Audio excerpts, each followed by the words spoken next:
Someone asked me if I would discuss my thoughts on cull bucks and management bucks. So first, let's start with what the publications and the biologists and every headline you're going to read when it comes to this topic, and that's going to be you can't improve genetics by taking inferior bucks. That is true. That is correct. I think as hunters, we think about it in a more simple way that we just don't want this buck breeding a doe. And I think if they would just change the language a little bit in that title and say something more to the lines of you can't increase your genetics or you can't increase the ceiling of your genetics by killing inferior bucks. That would be a less debatable statement.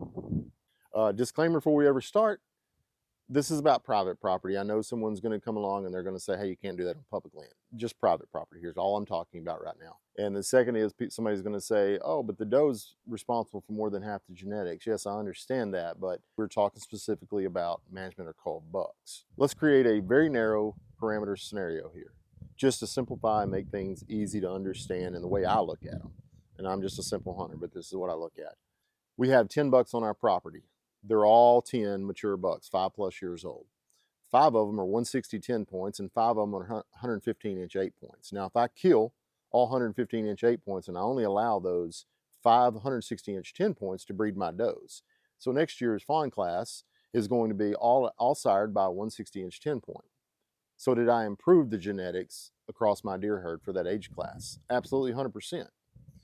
Now, in the wild, you got to think about it. You can't control, deer don't know boundaries. They don't know property boundaries. You're going to have neighbors' deer. You're never going to kill all the inferior bucks out anyway. Could you do that realistically? Maybe over in a large property over several years, you could make a microscopic difference, of course. But now, here's my opinion on management cull bucks.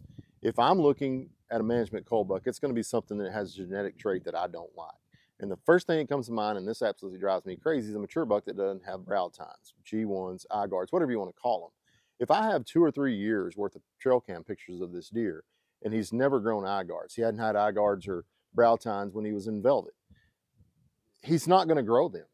I believe that's a passable trait. Now, biologists may disagree with me, but I've seen properties with several age class bucks that don't have brow tines. Yes, he may breed a doe that's out of a buck that has 10 inch brow tines, and she may correct the issue. But why am I even going to take the chance? I'm going to take that buck if I'm looking for a management cull buck. I'm going to look for that genetic trait that I don't like in my deer herd. But there's lots of reasons to kill management bucks if you want to kill that buck. Are you legal and do you have a tag for him? Yes. Okay. Is your freezer empty?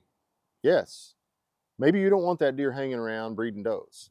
Maybe you don't want to feed or house that deer for another year.